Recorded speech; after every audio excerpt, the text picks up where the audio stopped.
మొదటి మెసేజ్ని అందించినటువంటి బ్రదర్కి ప్రభుత్వ వందనాలు తెలియపరచుకుంటున్నాము. మనకి ఇంకా తొందరగా సమయంలోకి వెళ్ళిపోదాము. ఎక్కువ సమయం వృధా చేసుకోకుండా చక్కగా దేవుడిచ్చిన ఈ సమయాన్ని దేవుని యొక్క వాక్యంలోకి వెళ్ళిపోదాం. చిన్న ప్రార్థన. గుణాను పరిశుద్ధాత్మ శక్తి కొరకు పరిశుద్ధుడా ప్రేమమైన ప్రేమ కలిగిన తండ్రి, స్తుతులకు స్తోత్రములు కరుణమైన మా ప్రియ పరలోకపు తండ్రి, ఇదిగో నాయన ప్రభా, దీనికి అర్హత లేని మమ్మల్ని నిలబెట్టుకొని మీ మాటలను మాట్లాడిస్తున్నందుకే మీకు వందనాలు తండ్రి, స్తోత్రం తండ్రి. అవును తండ్రి నాయన ప్రభా, మీ సజీవమైన రెక్కల చాటును మనందరినీ భద్రపరిచి మీ సన్నిధిలోకి చేర్చిన దానిని బట్టి మీకు వందనాలు తండ్రి, స్తోత్రం తండ్రి. ఇదిగో వాక్యం చెప్పబోతుంది నేను కాదు, కానీ మీ ఆత్మ తోడుతో నాయన ప్రభా, మీరే నాతోనూ మాతోనూ అందరితోనూ మాట్లాడుతూ మమ్మల్ని అందరినీ హెచ్చరింప చేయమని, మీ పరలోక రాజ్యంలో నాయన చేరే వరకు మమ్మల్ని నాయన మీ కృపలో కాపాడమని మా ప్రభు మీ ప్రియకుమార్ నేసేపట్ట ప్రార్థించి ప్రతిమాలు వేడుకుంటున్నాం తండ్రి. ఆమేన్. హల్లెలూయా. దేవుడు లోకమును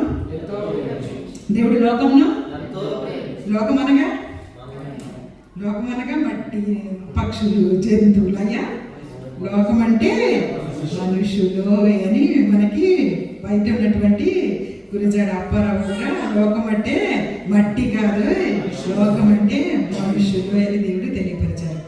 ఆయన యొక్క పునరుత్థానము మనందరికీ తెలుసు. క్రైస్తవ్యం దేని మీద నిలబడింది? క్రైస్తవ్యం యేసుక్రీస్తు ప్రభు వారి యొక్క మరణ పునరుత్థానాల మీద నిలబడి ఉన్నది. యేసుక్రీస్తు ప్రభు వారు తిరిగి లేచిన తర్వాత జరిగినటువంటి ఆ యొక్క విషయాన్ని మనం కొంచెం సేపు ధ్యానం చేసుకుందాం. ఆయన తిరిగి లేచిన తర్వాత, ఆయన చనిపోయి తిరిగి లేచిన తర్వాత ఎన్ని రోజులు కనిపించారు?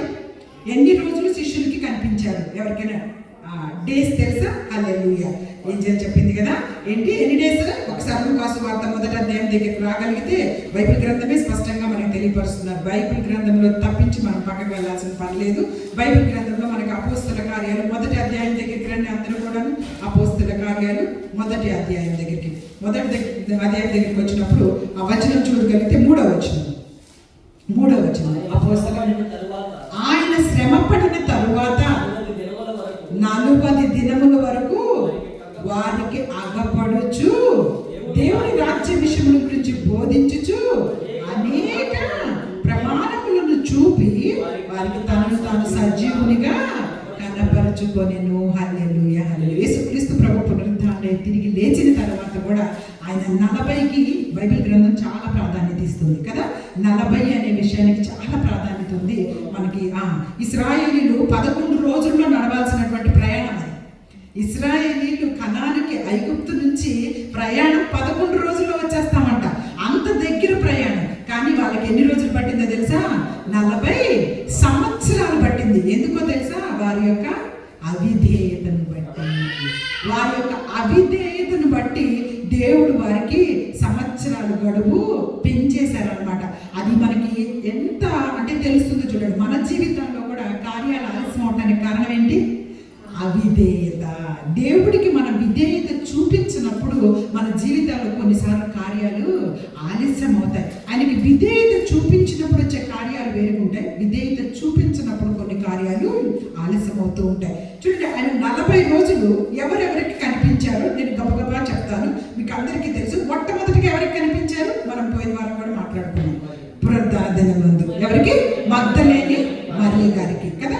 మగ్దలేని మరియ గారికి కనిపించినటువంటి ఆ వచన భాగాలు లూకాసు వార్త అన్ని సువార్తల్లో రాశారు. చివరి అధ్యాయాల్లో మీరు చూసుకోగలిగితే మగ్దలేని మరియ గారి తర్వాత మత్తయి సువార్త 28వ అధ్యాయం దగ్గరికి ఒకసారి రాగలిగితే ఎవరెవరికి కనిపించారో అందరిది కూడా మనం ఒకసారి చూసుకొని తర్వాత ఆయన అసలు పునరుద్ధాన్ని తిరిగి లేచిన తర్వాత పొందుకున్న శక్తిని కూడా కొంచెం సేపు మనం మాట్లాడుకుందాం. మత్తయి సువార్త 28వ అధ్యాయం 9వ వచనం చూడండి. 9వ వచనం మనందరం చూసుకోవాలి. యేసు వారిని ఎదుర్కొని మీకు శుభమని చెప్పెను. వారు ఆయన వద్దకు వచ్చి ఆయన పాదములు పట్టుకొని ఆయనకు మొక్కగా, యేసు భయపడకుడి, మీరు వెళ్ళి నా సహోదరుడు గలిలయకు వెళ్ళవలనని వారు అక్కడ నన్ను చూస్తున్నారు వారు తెలుపుడి. ఆ పైన వచనాలు మనం చూసుకోగలిగితే కనుక అక్కడ ఉన్నటువంటి 3 స్త్రీలు అనమాట. 3 స్త్రీలను గురించి తెలియపరచుకుంటారు. 3 స్త్రీలను గురించి మనం కనుక చూసుకోగలిగితే ఒకసారి వాళ్ళు మనకి అంటే ఇక్కడ కంటే మనకి లూకాసు వార్త, మార్కు సువార్తలో కూడా రాయబడి ఉన్నది. వారు ఎవరంటే మరియ తల్లి, యోహన్న, అలాగే సలోమి అనేటటువంటి ముగ్గురు స్త్రీలకి. ఫస్ట్ కనపడింది ఎవరికి? మగ్దలేని మరియకి. చూస్తూ ఉండండి ఎవరెవరికో. ఆ తర్వాత కనపడింది ఎవరెవరికి అంటే యాకోబు తల్లి అయిన మరియకు, ఇంకొక మరియ తల్లి ఉన్నారనమాట. యాకోబు తల్లి అయిన మరియకు, సలోమికి, యోహన్న అనేటటువంటి ఒక సహోదరికి, వీరి ముగ్గురికి కనిపించారనమాట. తర్వాత మనకి ఇక్కడే లూకాసు వార్త దగ్గరికి రాగలిగితే 24వ అధ్యాయంలో, లూకాసు వార్త 24వ అధ్యాయం దగ్గరికి రాగలిగితే మనము ఎమ్మాయి గ్రామంలో ఉన్నటువంటి ఇద్దరికి యేసుక్రీస్తు ప్రభు వారు దర్శనమయ్యారనమాట. చూడండి లూకాసు వార్త 24వ అధ్యాయము. మనమందరం కూడా ఆ వచనం తెలుసు కదా, 13వ వచనం. 13 ఇదిగో ఆ దినమందే వారిలో ఇద్దరు యెరూషలేమునకు ఆమడ దూరంలో ఉన్న ఎమ్మాయి అనే గ్రామమునకు వెళ్ళుచు జరిగిన సంగతుల గురించి ఒకరితో ఒకరు సంభాషించుచున్నారు. వారు సంభాషించుచు ఆలోచించుకొనిచుండగా యేసే దాని దగ్గరికి వచ్చి వారితో కూడా నడిచారు. ఇది మూడవసారి దర్శనం అన్నమాట. మూడవసారి దర్శనం. తర్వాత ఒక్కసారి మనం చూసుకోకపోతే ఇక్కడే లూకాసు వార్తలో 24వ అధ్యాయంలో 34వ వచనం చూడండి. ప్రభువు నిజముగా లేచి సీమోనుకు కనపడనని చెప్పుకొనిచుండిరి. నాలుగోది ఎవరు? సీమోన్. సీమోన్ అని ఆయన అంటే ఎవరు? సీమోన్ అంటే ఎవరు? పేతురు గారే. పేతురు గారికి ఉన్నటువంటి ఇంకో పేరే సీమోన్. కాబట్టి ఇప్పుడు 4వసారిగా ఎవరికి కనపడ్డారని చెప్పుకుంటున్నారంటే అందరూ సీమోను కూడా కనిపించాడో చెప్తున్నారు కూడా. ఇప్పుడు ఒక్కసారి మనము యోహాను సువార్త దగ్గరికి వెళ్ళిపోదాం. యోహాను సువార్త దగ్గరికి వెళ్ళిపోతే అక్కడ చూడండి, అందరూ కూడా శిష్యులందరూ కూడుకొని ఉన్నప్పుడు యేసుక్రీస్తు ప్రభు వారు కనిపించినటువంటి ఆ యొక్క సందర్భం. ఇది ఐదోదిగా గుర్తుపెట్టుకోండి.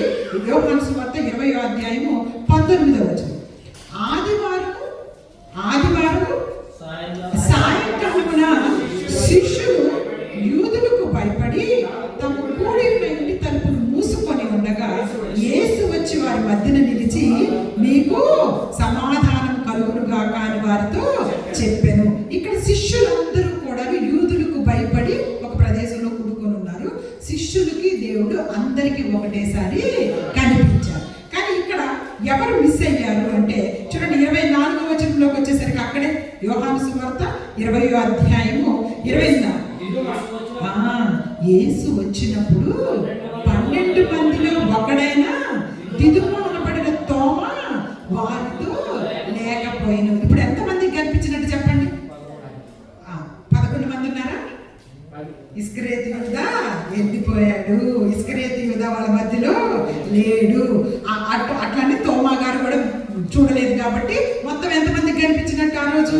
10 మందికి యేసుక్రీస్తు ప్రభు వారు కనిపించారు. ఇది 5వసారి దర్శనం. మొట్టమొదట మగ్దలేని మరియ, రెండవది యోహన్నాకి, అలాగే సలోమికి, అలాగే యాకోబు తల్లి అయిన మరియకు, మూడోది ఎవరు? శిష్యులు కాదు, ఎమ్మాయి గ్రామంలో ఉన్న ఇద్దరు. ఓకే, వాళ్ళలో క్లోపా అనే ఒక వ్యక్తి, అతని ఒక పేరు రాశారు, ఇంకో పేరు రాశారు. ఎమ్మాయి గ్రామంలో వారిద్దరికి దర్శనమిచ్చారు. సీమోను పేతురుకి 4వ వ్యక్తి, ఆయన ఒక్కరికే కనిపించారు. 5వదిగా 10 మంది శిష్యులకి కూడా యేసుక్రీస్తు ప్రభువారు కనిపించారనమాట. కనిపించిన తర్వాత ఇప్పుడు తోమా ఏమంటున్నాడు చూడండి, 25వ వచనంలో, తక్కిన శిష్యులు మేము ప్రభువుని చూచితిమని అతనితో చెప్పగా అతడు, నేను ఆయన చేతులను మేకులు గుర్తులను చూచి నా వేలు ఆ మేకులు గుర్తులో పెట్టి నా చెయ్యి ఆయన పక్కన ఉంచితేనే కానీ నమ్మనే నమ్మలేదు. చూడండి, ఇలాంటి నమ్మకం కదా మన జీవితాల్లో కూడా. నా జీవితంలో ఇంత కఠినమైన సమస్య ఉంది, ఈ సమస్య నా దేవుడి దగ్గర పెడుతున్నాను, ఈ సమస్య ఆయన తీరిస్తేనే కానీ నేను ఆయన దేవుడు అని నమ్మననే వాళ్ళు ఉంటారు కదా. కొన్నిసార్లు మన జీవితాల్లో మనం ఎలాంటి ఛాలెంజ్లు దేవుడికి ఇస్తుంటామంటే, అంటే మన దృష్టిలో దేవుడు నీకు చిన్న ఉద్యోగాన్ని కూడా ఇవ్వలేనంత చిన్న వ్యక్తిగా చూస్తుంటాం అనమాట. ఆయనని అంటే నాకు ఈ ఉద్యోగం కూడా ఇది ఇవ్వలేకపోతున్నాడే అన్నట్టుగా దేవుడిని ఎలా మాట్లాడుతుంటే అలా మాట్లాడుతూ ఉంటాము. మనకు అనేక సార్లు నేను తెలియపరిచాను కదా, మన కొండ లాంటి సమస్యలు మన ముందున్నా కానీ మనం ఎలాగే చెప్పాలి అంటే ఆ సమస్యతో నీ దేవుడు ఎంత గొప్పవాడో చెప్పాలి. హల్లెలూయా.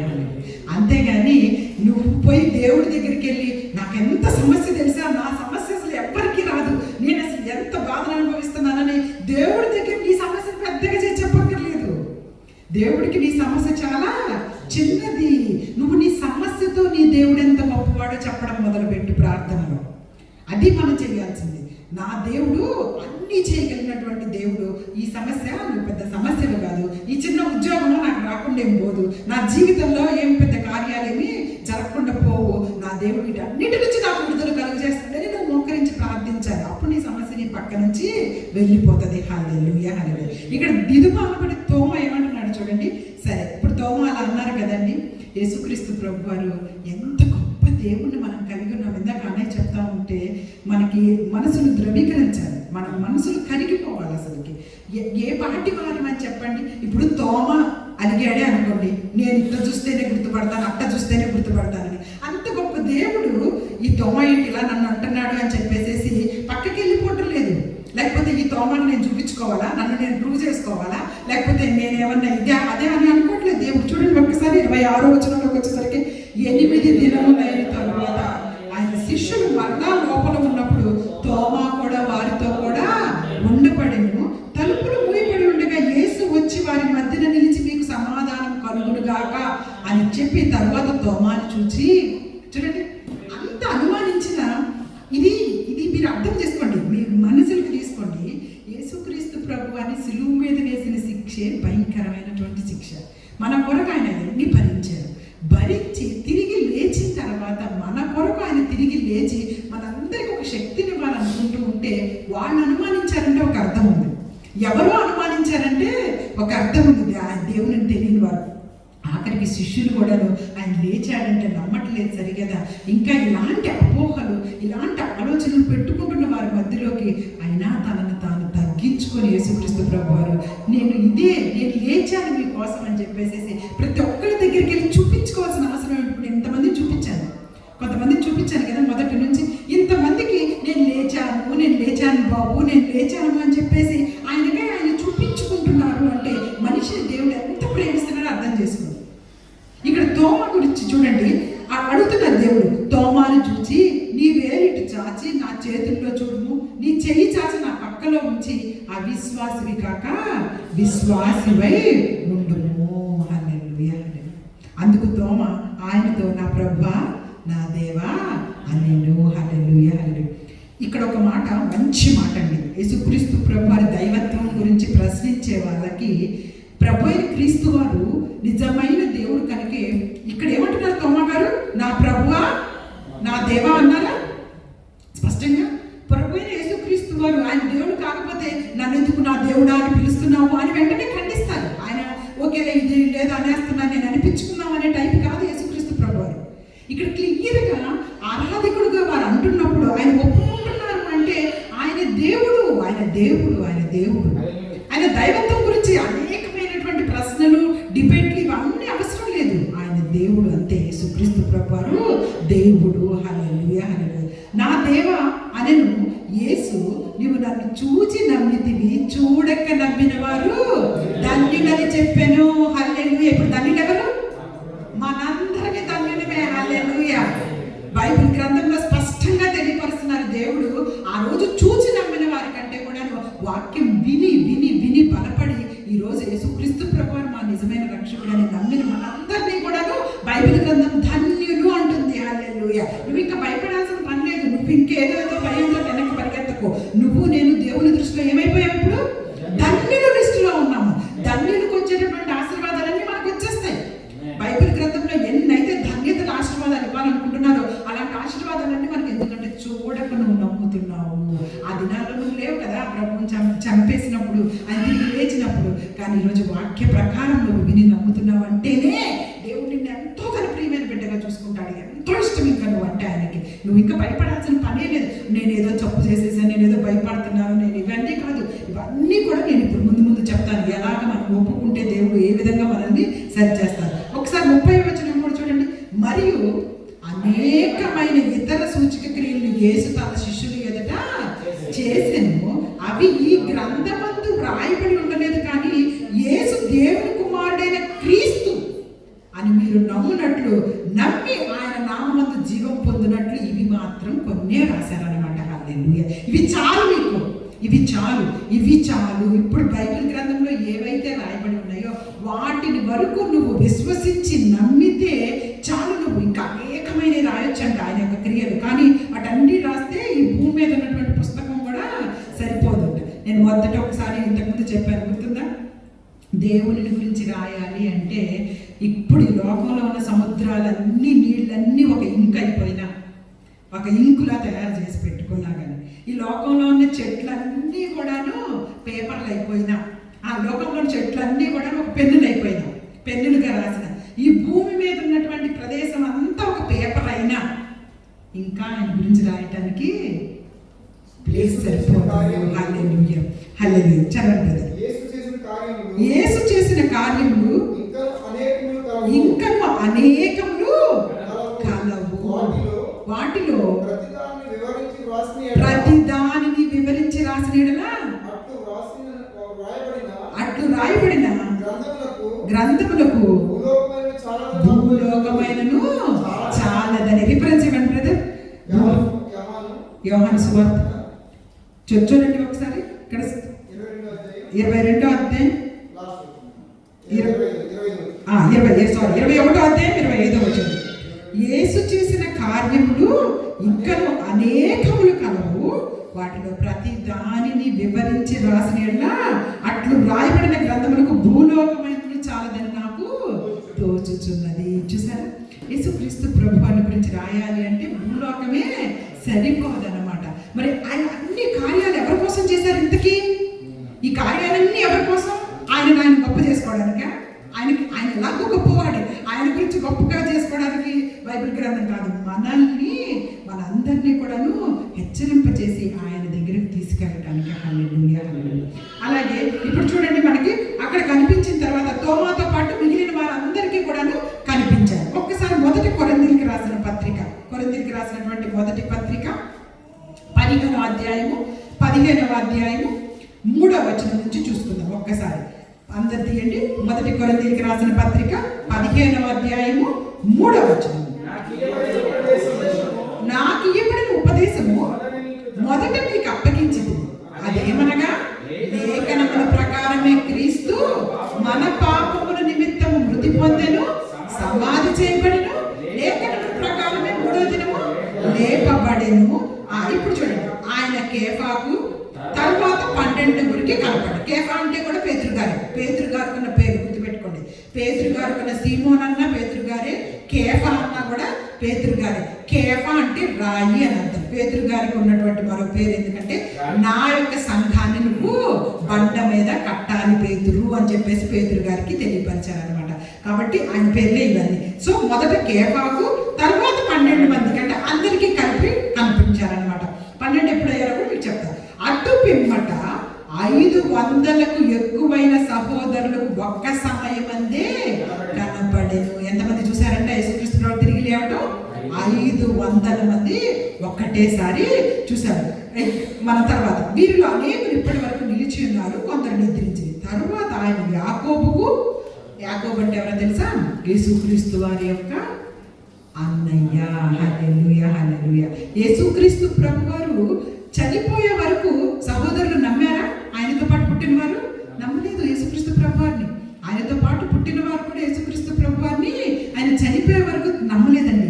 అసలు వీళ్ళందరికీ కూడాను ఇంత శక్తి ఎలా వచ్చింది? ఎలా వీళ్ళందరూ నమ్మగలిగారు ఆ తర్వాత అంటే కేవలం యేసుక్రీస్తు ప్రభు వారు తిరిగి లేవటం వల్ల, పునరుద్ధానుడైనటువంటి ప్రభువుని చూడటం వల్ల బలం పొందుకున్నారు. ఇప్పుడు సిలువ వేసినప్పుడు అందరూ పారిపోయారు, అందరూ అక్కడే ఉన్నారా? పారిపోయారు. ఆ తర్వాత కూడా సమాధి చేయబడ్డప్పుడు కూడా ఇప్పుడు ఇందాక ఏమని రాయబడింది? యూదులకు భయపడి వారంతా ఒక గదిలో తలుపులేసుకొని కూర్చున్నారు. ఇంత భయానకమైనటువంటి పరిస్థితుల్లో వీళ్ళు ఉన్నవాళ్ళు ఎలా నమ్మి ఇంతగా హతసాక్షులుగా నిలబడతారు చెప్పండి? ఆ తర్వాత పేతురు గారు కానీ, భక్తులైన ప్రతి ఒక్కరూ కానీ ఏ విధంగా అంత, ఇప్పుడు యాకోబు గారు కానీ వీళ్ళందరూ ఎందుకంత ధైర్యంగా నిలబడగలిగారు? ముందే భయపడిపోయారు కదా. అసలుకి ఆయన బతుకున్నప్పుడే భయపడిన వాళ్ళు అసలు చనిపోయిన తర్వాత ఇంక ఉండొచ్చు అసలు చుట్టుపక్కల. కానీ ఎలాగ వాళ్ళకి ఆ ధైర్యం వచ్చింది? నిజముగా ఆయన లేచి ఆయన కనిపించారు కాబట్టి వాళ్ళ ఆ శక్తిని పొందుకున్నారు. హల్లెలూయా, హల్లెలూయా.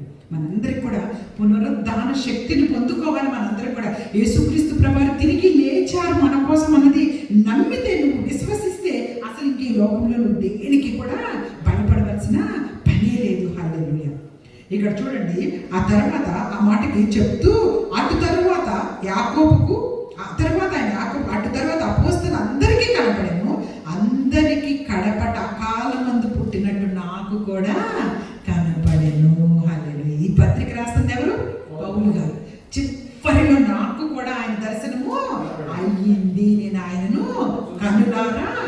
చూచాము అని తెలియపరుస్తూ ఉన్నారు. మనం ఒకసారి మరలా యోహాను సువార్త దగ్గరికి వెళ్ళిపోదాం. ఒకసారి యోహాను సువార్త 20వ అధ్యాయం దగ్గరికి వెళ్ళగలిగితే చూడండి, అక్కడ యేసుక్రీస్తు ప్రభువారు ఈ విధంగా అనేక సూచక్రియలు చేసేసిన తర్వాత శిష్యులండి 21వ అధ్యాయం ఇన్నిసార్లు ఆయన కనపరుచుకున్నారు కదా. 21వ అధ్యాయం దగ్గరికి అందరూ వచ్చారు. మొదటి వచనం నుంచి చూడండి, చదవకండి, నేను చెప్పిన తర్వాత మీరు చూసుకుందాం. చూడండి, అందరికి అన్నిసార్లు కనిపించిన తర్వాత కూడా శిష్యులు ఏమనుకుంటున్నారో చూడండి. 21వ అధ్యాయం అటు తర్వాత యేసు తిబెరియా సముద్ర తీరంలో శిష్యులకు మరలా తనను ప్రత్యక్షపరచుకొనెను. ఆయన తను ప్రత్యక్షపరచుకునే విధానం ఏందో చెప్తున్నారు చూడండి. ఇక్కడ 7 ఉన్నారు. సీమోను పేతురు, అందుకే సీమోను పేరే అనమాట, పేతురు కూడా. దిదుమా అనబడిన తోమ, గలిలయలోని కానాను ఊరువాడు నతానియేలు, జబదేయి కుమారుడు, ఆయన శిష్యుల్లో మరిద్దరు కూడి ఉంటారు. వీళ్ళు మొత్తం 7 అండి. సీమోను పేతురు, నేను చేపలు పట్టబోదునని వారితో అనగా, ఇంకా యేసుక్రీస్తు ప్రభువు కనపడలేదు. ఇప్పుడు అంటే ముందు కనిపించేసారు, అయిపోయింది. ఆ తర్వాత రోజట సీమోను పేతురు ఏం చేస్తున్నాడు, ఇంకేంటో యేసుక్రీస్తు ప్రభువు ఉన్నప్పుడైతే ఆయన వెనక తిరిగాము, అన్ని చక్కగా ఆయనతో పాటు అటు ఇటు వెళ్ళేవాళ్ళం, ఆయన చక్కగా రొట్టెలు పంచేవాళ్ళు, అన్ని పంచేవాళ్ళు, తింటా హ్యాపీగా తిరిగేసాము. ఇప్పుడు ఆయన కనిపించట్లేదు, ఏమైపోయిందోలే అనుకొని ఇంకేమొచ్చేదానికి వెళ్ళిపోతున్నారు వాళ్ళు. తిరిగి వాళ్ళ యొక్క చేపలు పట్టే పనికి మళ్ళీ ఇక చాలు, ఇంక చేసింది ఇప్పటి వరకు మనము, మళ్ళీ మన పని మనం చేసుకుందాం. ఆయన వచ్చాడు, కనపడ్డాడు, వెళ్ళిపోయాడు అంటే ఇంకా కూడా వాళ్ళు ఎలా ఉన్నారు, అప్పటికి అపనమ్మకంలోనే అవిశ్వాసంలోనే ఉన్నారు. చేపలు పట్టుకోవడానికి మళ్ళీ వెళ్ళిపోయారట. చేపలు పట్టుకోదాన్ని వెళ్తే అక్కడికి వెళ్ళిన తర్వాత యేసుక్రీస్తు ప్రభు వారు చూడండి అక్కడికి మాట్లాడుతూ ఉన్నారు. సీమోను పేతురు, నేను చేపలు పట్టబోదని వారితో అనగా, వారు మేము కూడా నీతో వచ్చింది మనది. వారంతా వెళ్ళి ధోని ఎక్కిరి, కానీ ఆ రాత్రి ఏమీ పట్టలేదు. ప్రభు అయిన క్రీస్తు వారు మనతో లేకపోతే మనం ఏమీ కూడా చెయ్యలేము. వీళ్ళకి చేపలు పట్టడానికి కొత్తగా వచ్చారు చేపలు పట్టడానికి. చేపలే వాళ్ళ వృత్తి, వాళ్ళ వృత్తే చేపలు పట్టే వృత్తి. వాళ్ళు యేసుక్రీస్తు ప్రభు వారితో పాటు శిష్యులుగా తిరగక ముందు నుంచి వాళ్ళ పని ఏంటి, చేపలు పట్టేవాళ్ళు. వాళ్ళకి చేపలు పట్టే వాళ్ళకి ఏ టైంలో చేపలు పడతాయి, ఏ నీళ్ళల్లో చేపలు పడతాయి, ఏ సమయాల్లో చేపలు పట్టాలో తెలుసా లేదా, ఎంత లోతుకి వెళ్తే చేపలు పడతాయి అన్నీ తెలుసు. దాని ప్రకారమే వెళ్ళారు, కానీ ఏమి కూడా పట్టలేకపోయారంట. ఎందుకని ప్రభు అయిన క్రీస్తు వారిని వారు ఇంకా విశ్వసించట్లేదు, ఆయన వారితో పాటు లేరు. కాబట్టి ఫస్ట్లో మనందరికీ తెలుసు, మనకి యేసుక్రీస్తు ప్రభు సువార్త ప్రకటించడానికి ముందుగా సీమోను పేతురు యొక్క పడవను తీసుకుంటున్నప్పుడు, నీ పడవ నాకు ఇచ్చేయి సీమోను పేతురు, నేను కొంతసేపు సువార్తను ప్రచురణ చేస్తానన్నప్పుడు యేసుక్రీస్తు ప్రభు ఆ పడవని ఇచ్చినప్పుడు, ఆ పడవలో ఆయన మాట్లాడిన తర్వాత చేపలు పట్టడానికి కొంచెం లోపలికి వెళ్ళినప్పుడు గుర్తుందా అది, ఆ యొక్క అదే కొంచెం లోపలికి తీసుకొని వెళ్ళి సీమోను పేతురు అన్నప్పుడు వలలు పిగిలిపోయే అన్ని చేపలు పడ్డాయంట. అప్పుడు వాడు పక్కన కూడా పిలుచుకొని, మీ వల మీ ధోని కూడా మాకు కొంచెం సహాయం చేస్తారా అని చెప్పేసి. ప్రభు అయిన క్రీస్తు వారు మనతో ఉంటే మన వలలే కాదు, మన కుటుంబాలు మనం ఆశీర్వదింపు, మన చుట్టుపక్కల ఉన్న వాళ్ళు కూడా మన ఆశీర్వాదానికి కారణమవుతాం. ఆయన మనతో లేకపోతే మనకే చేపలు పడవు, మనకే జీవితంలో సంతోషం ఉన్నది, ఇంకా వేరే వాళ్ళకి ఏం సంతోషాన్ని ఇవ్వగలుగుతాం. కాబట్టి ఆయనను కలిగి ఉండటం అనేది ఎప్పుడు కూడాను మనము గుర్తుపెట్టుకోవాల్సినటువంటి విషయం. ఇక్కడ చూస్తే ఆ తర్వాత చూడండి, ఇదంతా మీరు తర్వాత చదువుకోండి, మనకి ఎక్కువ సమయం లేదు కనుక 10వ వచనం దగ్గరికి రాగలిగితే, అక్కడే చూడండి 10వ వచనం దగ్గరికి రాగలిగితే, యేసు మీరు ఇప్పుడు పట్టిన చేపలలో కొన్ని తీసుకుని రండి అని వారితో చెప్పాను. సీమోను పేతురు ధోని ఎక్కి వలన దరికి లాగెను. అది 153 గొప్ప చేపలతో నిండి ఉండేది. ఏంటండి, 153. ఇప్పటికీ కూడాను చేపల్లో ఎన్ని రకాలు ఉంటాయో మీ అందరికీ నాకంటే ఎక్కువ తెలుసని నేను అనుకుంటున్నాను. చాలా వేల రకాలు ఉంటాయి చేపల్లో, చాలా వేల రకాలు ఉంటాయంట. కానీ 153 మాత్రమే అత్యంత విలువైన శ్రేష్టమైన చేపలంట. హల్లెలూయా. ఈ భూమి మీద ఉన్నటువంటి జలచరాల్లో ఉన్నటువంటి చేపలలో 153 మాత్రమే, అంటే ఒక గొప్ప శక్తివంతం, అంటే వాటి అన్నింటిలో హైయెస్ట్ అన్నమాట చేపలు, గ్రేట్గా ఉండే చేపలు, అవి మాత్రమే వచ్చి ఆ రోజు వలలోకి పడ్డాయంటండి. హల్లెలూయా, హల్లెలూయా. ప్రభువైన క్రీస్తు వారు ఉంటే విలువైనవి నీ జీవితంలోకి వచ్చేస్తాయి. నువ్వు ఇంకేం చేయక్కర్లేదు. 153 గొప్ప చేపలు, 53 గొప్ప చేపలతో నిండి ఉండేను. అక్కడ ఏమి రాయబడింది, గొప్ప చేపలు, అత్యద్భుతమైనటువంటి విలువలు కలిగినటువంటి చేపలు ఆ రోజు ఎవరి దగ్గరికి వచ్చే, పేతురు గారి దగ్గరకు వచ్చేసాయి. ఆయన వలలోకి అవే కొట్టుకుంటాయి. అదే అంట సముద్రంలో యేసుక్రీస్తు ప్రభువారి నోట్లో నుంచి మాట రాగానే నేను వెళ్ళి పడతాను ముందు వలలో, నేను వెళ్ళి పడతాను వలలో, ఆయన నన్ను పిలుస్తున్నాడు అని చెప్పేసి వచ్చి పడతాయంట. ఈరోజు నిన్ను నన్ను కూడా దేవుడు ఎన్నిసార్లు పిలిచినా మనం అలా కొట్టుకుంటున్నాము. నేను వెళ్తాను ముందు, నేను వెళ్ళి దేవుడి దగ్గరికి వాక్యం చెప్తాను, నేను వెళ్ళి ప్రార్థన చేస్తా, లేకపోతే నేను అందరికి వెళ్తా సంఘానికని మనమే ఏమన్నా తపనుందా? ఆఖరికి ప్రకృతిలో ఉన్న ప్రతిదీ పోటీ పడుతుంటుందంటే ఆయన నోట్లో నుంచి వచ్చే మాట వెలువడగానే అమ్మ నన్ను పిలుస్తున్నాడు, నేను పరిగెత్తాలి అని చెప్పేసేసి.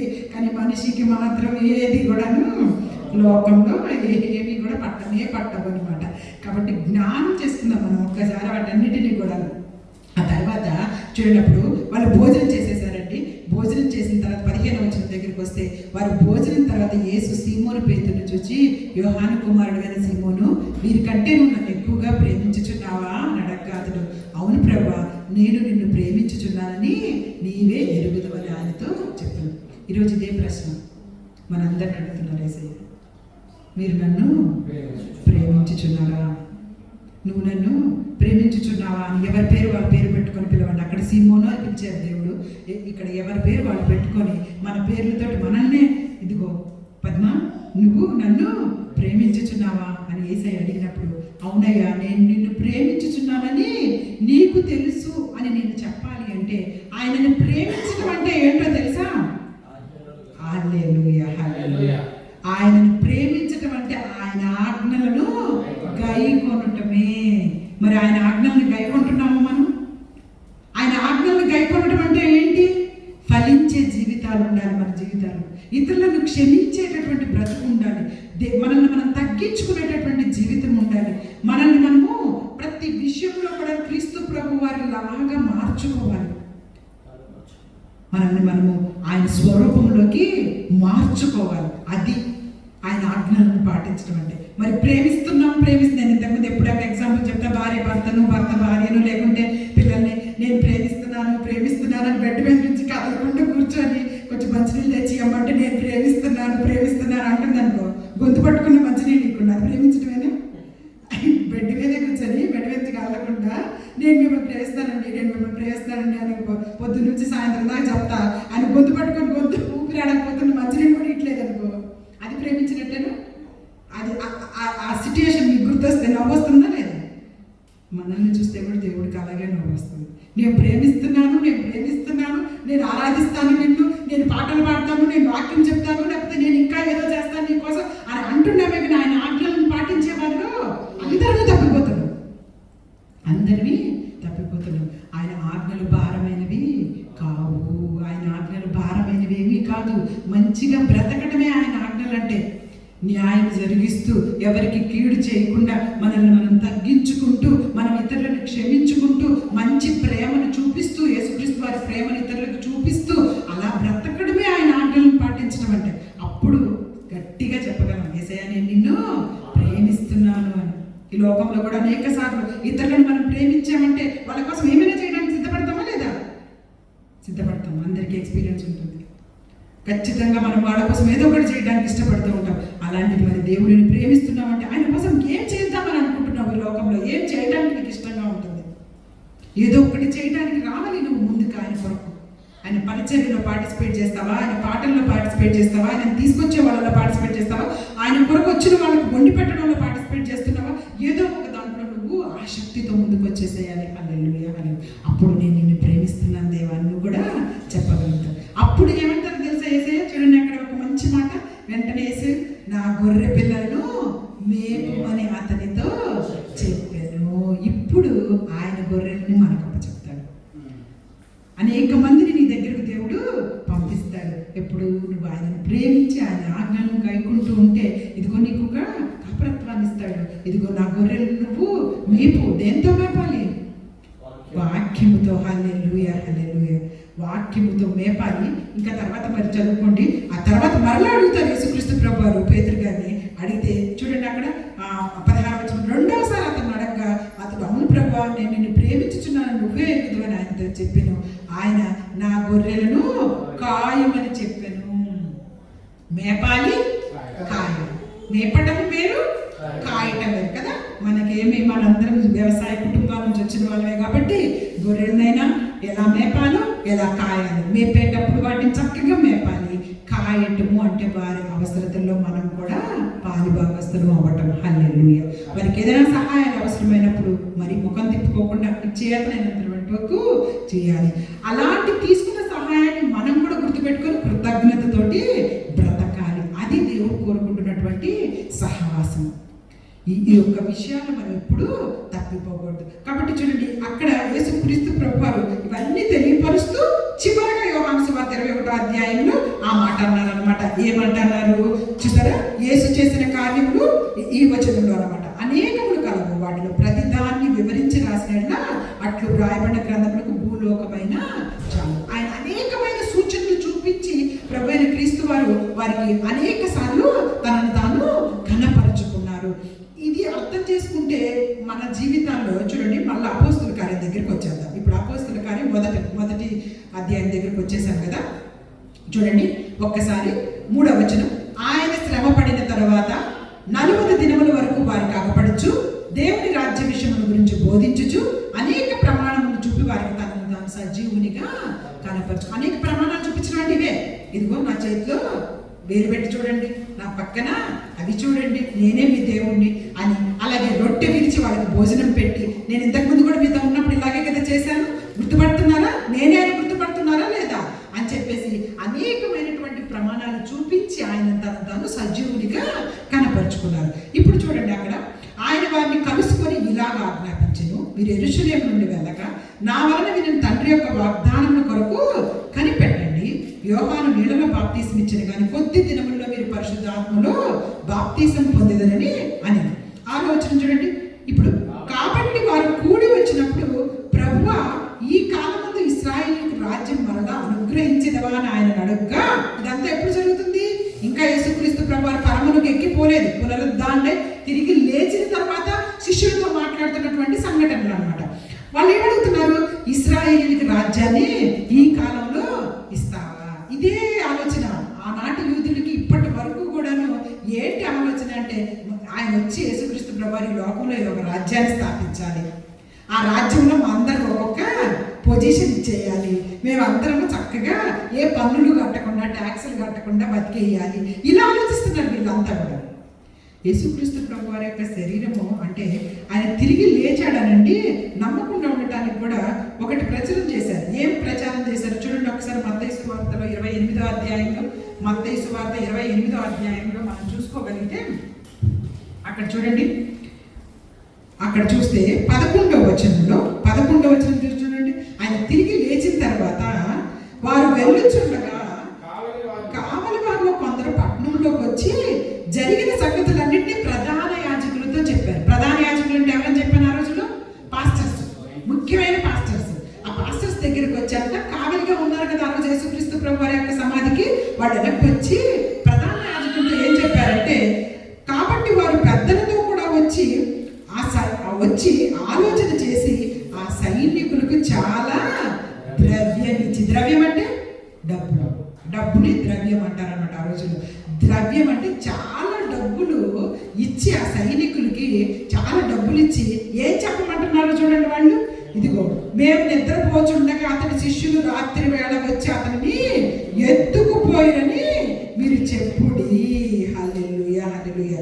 ఇది అధిపతి చెవిన పడిన మేము అతన్ని సమ్మతపరిచి మీకేమి తొందర లేకుండా చేస్తాం. వీళ్ళు కుమ్మక్కైపోతున్నారు అనమాట. ఏం చెప్తున్నారు? యేసుక్రీస్తు ప్రభువు తిరిగి లేచాడంటే జనాలందరూ ఇంకా ఆయన నమ్మేస్తారు. అలా కాకుండా ఆయన తిరిగి లేచాడని చెప్పొద్దు. ఆయన యొక్క బాడీని, ఆయన శరీరాన్ని శిష్యులు మేము నిద్రపోతున్నప్పుడు తీసుకొని వెళ్ళిపోయారు, ఎక్కడికో తీసుకొని వెళ్ళిపోయారని చెప్పేయారు. ఆయన తిరిగి లేచాడని ఎవరికి చెప్పొద్దు. తిరిగి లేచాడని చెప్పకుండా అని వాళ్ళకంటే చాలా డబ్బులు ఇచ్చండి. ఏమి ఇచ్చారు? లంచం. చాలా లంచం ఇచ్చి ఇలా ప్రచారం చేయండి ఊరూరికి వెళ్ళిపోయి అని చెప్పేసి చేశారంట. అంత భయంకరమైనటువంటి స్థితి ఇది. అధిపతికి చెవిని పడిన ఒకవేళ పెద్ద అధికారులు ఎవరన్నా సరే ఏంటి మీరు తీసుకున్నారా లంచం అని అడిగారనుకోండి, వాళ్ళతో మేము మాట్లాడి మీ మీదకి ఏమి రాకుండా మేము చూస్తాం, కానీ మీరు మాత్రం చేయాల్సింది ఏంటి? వెళ్ళిపోయి అన్ని ఊర్లలో ఇదే చెప్పండి అన్నారు. చూడండి అక్కడ. అప్పుడు వారు ఆ ద్రవ్యం తీసుకొని తమకు బోధింపబడిన ప్రకారము చేసిరి.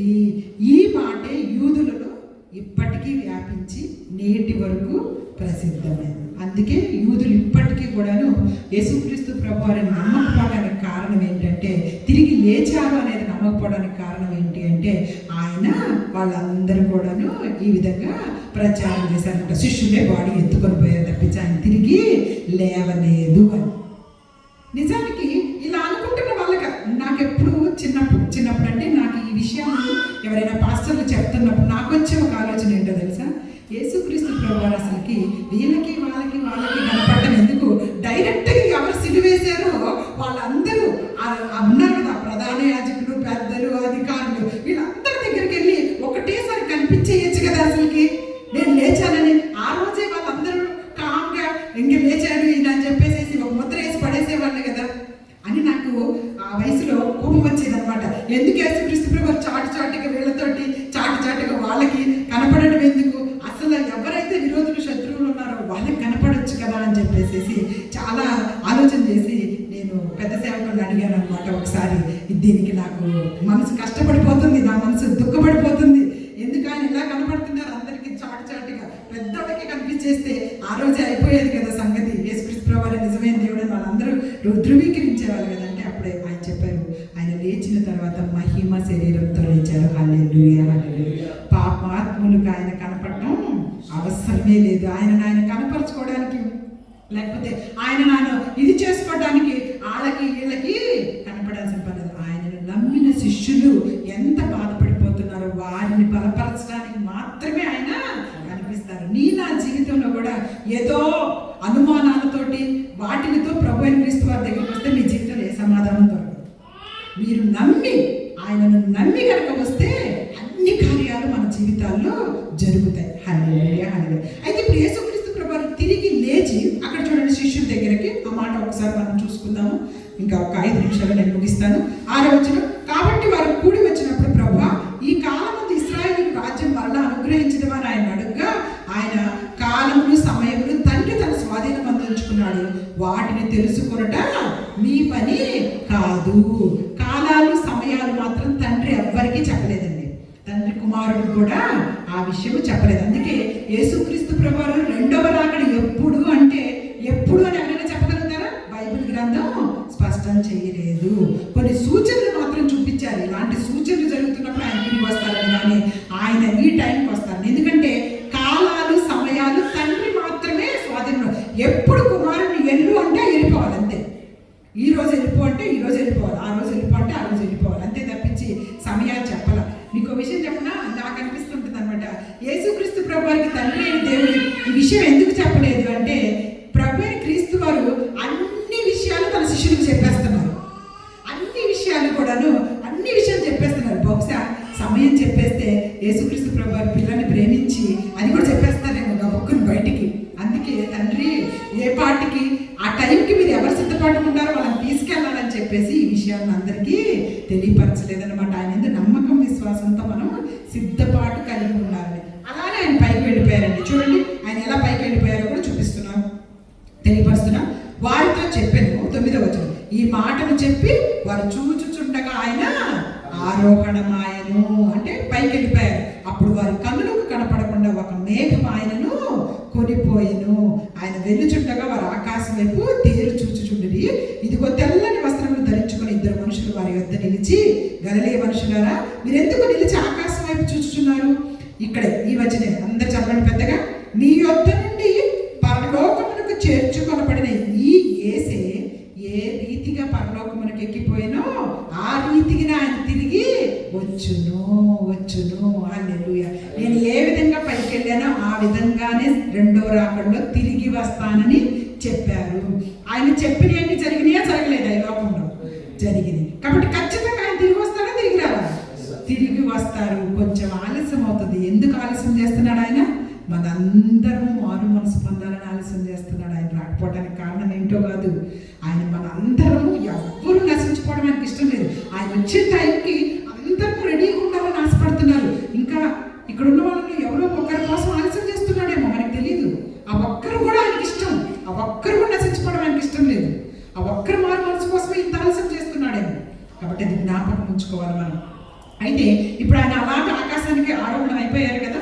ఈ లోకంలో ఉన్నంత కాలం సువార్తను ప్రకటించారు, మారు మనసు పొందమని చెప్పారు, ఆయన సిలువ వేశారు, ఆయన పునరుద్ధారణ లేచి ఆకాశంలోకి ఎక్కిపోయారు. ఇప్పుడు ఆయన ఏం చేస్తున్నారు ఆకాశంలోకి ఎక్కిపోయి?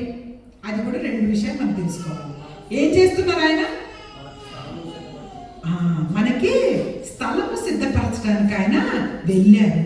రెండోది ఒకసారి మనందరూ చూద్దాం. మొదటి యోహాను సువార్త 7వ అధ్యాయం ఒకసారి చూడండి. మొదటి యోహాను గారు రాసిన మొదటి పత్రిక మొదటి అధ్యాయము, యోహాను గారు రాసిన మొదటి పత్రిక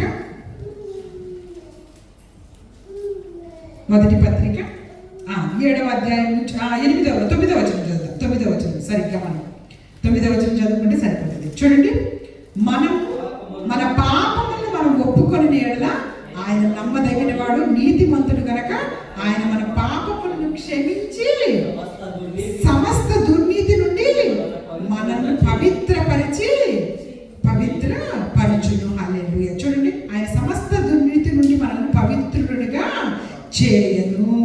పవిత్రుడుగా చేయడమే కాకుండా 2వ అధ్యాయం దగ్గరికి వచ్చేద్దాం. చూడండి ఒకసారి మొదటి 2 వచనాలు చదవండి. నా చిన్న పిల్లలారా, మీరు పాపము చేయకున్నట్టుకై ఈ సంగతులు మీకు రాయిచున్నాను. ఎవడైనా పాపము చేసిన ఎడల, ఇక్కడేనండి ఇదే ముఖ్యమైనది. ఇప్పుడు ఎవరైనా పాపము చేసిన ఎడల నీతిమంతుడైన యేసుక్రీస్తును ఉత్తరవాది తండ్రి యొద్ద ఉన్నాడు. ఇప్పుడు ఏం చేస్తున్నారు తెలుసా? మన ప్రభువైన యేసుక్రీస్తు వారు ఆ లోకానికి వెళ్ళిపోయి తండ్రి యొద్ద పక్కన కూర్చొని మన పాపములన్నిటికీ, నువ్వే పాపాలైతే ఒప్పుకుంటున్నావో, మనందరం పాపమేనా కదా? ఎవరైనా కాదా ఏంటి? పంపదీసి అందరం పాపం చేసి అందరం ఆయన మహిమను పొందలేకపోతున్నాం. ఏదో ఒక విషయం, అబద్ధమా, నోటితోనా, కంటితోనా, మాటతోనా, లేకపోతే ఇంకా దేని ఒక దానిలో అందరూ పాపం చేసిన వారిని. అయితే ఇప్పుడు మన పాపాలు కనుక మనం ఒప్పుకుంటే అక్కడ ఏమంటున్నారు? ఒక మంచి మాట, ఆయన నీతిమంతుడు, నమ్మదగిన వాడు కాబట్టి మన పాపాన్ని క్షమించి సమస్త దుర్నీతి నుండి మనల్ని నీతిమంతులుగా పవిత్రులుగా చేస్తారు. ఇప్పుడు పవిత్రతలో మనల్ని చేస్తారు. రెండోది ఇంకా ఏం చేస్తున్నారో తెలుసా? చూసాను, ఎవడైనా పాపము చేసిన ఎడల నీతిమంతుడైన యేసుక్రీస్తు అనే ఉత్తరవాది తండ్రి యొద్ద మనకున్నాడు. నువ్వు ఒప్పుకోగానే యేసుక్రీస్తు ప్రభువారు తండ్రి కుడిపార్శ్వమున కూర్చొని నువ్వు ఒప్పుకున్న తప్పులను అక్కడ దేవుడికి చెప్తాడన్నమాట. ఈ బిడ్డ నాకు ప్రార్థన చేసేసాడు, ఈ తప్పు చేశానని ఒప్పుకుంటున్నాడు, కాబట్టి ఈ తప్పుని ఆ బిడ్డ మీద రుద్దొద్దు తండ్రి అని తీసేస్తాడు, కొట్టేస్తాడు. తండ్రి పక్కన ప్రతి క్షణము ఆయన ఏదో ఖాళీగా లేదు. ఇప్పుడు అక్కడ ఇన్ని కోట్ల మంది చేస్తున్న తప్పులు, ఇన్ని కోట్ల మంది మనం చేస్తున్నటువంటి వాటి అన్ని ప్రార్థనలు ఆయన ఆలకిస్తూ తండ్రితోటి విషయాల గురించి మాట్లాడుతూ ఉత్తరవాది అంటే కింద బైబిల్లో చూడండి ఏం రాశారు? ఆదరణ కర్తగా ఉంటున్నాడు. మనల్ని ఆదరిస్తూ మనకి మధ్యలో ఒక లాయర్లా పనిచేస్తున్నాడు అనమాట. తండ్రి అనే జడ్జి దగ్గర ఆయన లాయర్లను పక్కన కూర్చొని, నువ్వు ఒక ముద్దాయివి, నువ్వు ఒక నిర్దోషివి, మనందరివి, మన ముద్దాయిత్వం, మన నిర్దోషత్వం మనం అక్కడికి వెళ్ళి ఎప్పుడైతే ఒప్పుకుంటూ ఉంటామో వాటిని బట్టి అక్కడ ఆయన వాదించేసేసి, అయ్యా ఇంక ఈ బిడ్డ ఒప్పుకున్నాడు కాబట్టి ఈ తప్పు గురించి, ఈ పాపం గురించి ఇక నేను ఆ బిడ్డ మీదకి ఎటువంటి శిక్ష రానియద్దు అని తండ్రిని ఒప్పింపజేస్తూ ఉన్నాడు. హల్లెలూయా, హల్లెలూయా. అంత గొప్ప కార్యం ఆయన. ఈ లోకంలో ఉన్నంతసేపు మన కొరకే కష్టపడ్డారు, ఆ లోకం నుంచి ఈ లోకానికి వచ్చింది. అందుకే మరలా ఇప్పుడు కూడా ఆయన అదే పనిలో మన కొరకు పని చేస్తూ ఉన్నారు. అది ప్రేమ. లోకాన్ని దేవుడు ఎంత ప్రేమించాడు, మనిషిని దేవుడు ఎంత ప్రేమించాడు అనడానికి ఈ విషయాలన్నీ మనకు జ్ఞాపకం రావాలి. ఇంకొక విషయం చూపించి ముగిస్తా. హెబ్రీయులకు రాసిన పత్రిక 7వ అధ్యాయం 25వ వచనం చూడండి. హెబ్రీయులకు రాసిన పత్రిక 7వ అధ్యాయం 25వ వచనం అందరం తీయగలిగితే, ఇప్పుడు ఏం చేస్తున్నారు ఈయన? ఇంకా ఆకాశంలో ఈయన తన ద్వారా దేవుని ఎందుకు వచ్చి వారి పక్షమున విజ్ఞాపనం చేయుటకు నిరంతరం జీవించుచున్నాడు కనుక వారిని సంపూర్ణంగా రక్షించుటకు శక్తిమంతుడైనాడు. హల్లెలూయా. తన దగ్గరకు వచ్చిన వారిని, తన నామంలో ప్రార్థిస్తున్న ప్రతి ఒక్కరిని కూడా రక్షించుటకు ఆయన నిత్యము నిరంతరము జీవిస్తూ ఉన్నాడు. కాబట్టి విజ్ఞాపనం, ఆయన పక్షమున విజ్ఞాపన చేసిన అందరినీ కూడా సంపూర్ణంగా రక్షించడానికి ఆయన శక్తివంతుడైనాడు. ఆయన ఏమన్నా మనల్ని రక్షించలేడేమో అని చెప్పేసి మనం ఏదో దిగులు పడిపోకండి. ఆయన సంపూర్ణంగా మనం రక్షించుటకు శక్తిమంతుడు. హల్లెలూయా. నిరంతరమైన జీవించుచున్నాడు కాబట్టి రక్షిస్తారు. ఇంకా ఒక్కసారి రోమాపత్రిక 8వ అధ్యాయం 34వ వచనం చూడండి. రోమాపత్రిక 8వ అధ్యాయము 34వ వచనం.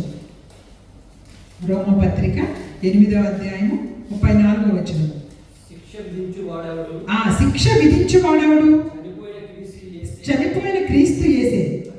అంతేకాదు మృతులలో నుండి లేచిన వాడును, దేవుని కుడిపార్శ్వమున ఉన్నవాడును, మన కొరకు విజ్ఞాపనము కూడా చేయువాడును ఆయనే.